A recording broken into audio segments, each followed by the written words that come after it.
Sir Telugu తెర మిమ్మల్ని చాలా మిస్ అవుతుంది.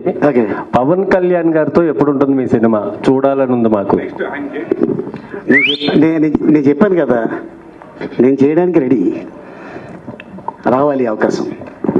అండ్ ఈ మధ్యన నాకు ఒక డైరెక్టర్ కనిపించి త్వరలో మనం కలుస్తున్నాం అని ఆయన చెప్పడం జరిగింది. మీరు నిజంగానే ఒక 1100 సినిమాలు పైన చేశారని తెలుసు నాకు. 1250. సారీ అన్న, నెంబర్ తప్పు చెప్పాను. 1250 సినిమాలు చేశారు. అయితే ఇప్పుడు ఎమ్మెల్యేల టైం నుంచి చూసుకుంటే కూడా ఇప్పుడు ఇన్ని చేసుకున్నాక కూడా ఎక్కడి నుంచి ఓపిక వస్తుంది? నిజంగా కూడా సత్యదేవ్ గారు అన్నట్టు ఆ ఓపికకి ఎక్కడ వస్తుంది? ఇప్పుడు ఇంత మందికి కూడా మళ్ళీ సమాధానాలు చెప్తూనే ఉంటారు.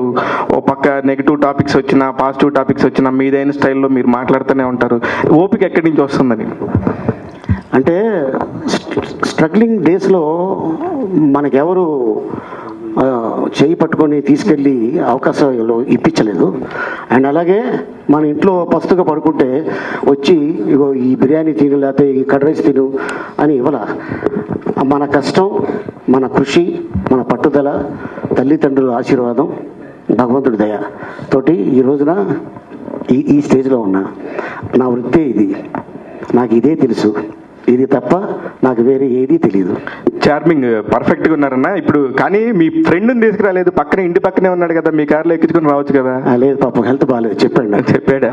కొంచెం 3 రోజుల నుంచి బ్రహ్మానందం గారికి హెల్త్ బాగాలేదని మీ నోటితో చెప్పిద్దామని ఇక్కడ రాకపోవడానికి జ్వరం ఆయనకి.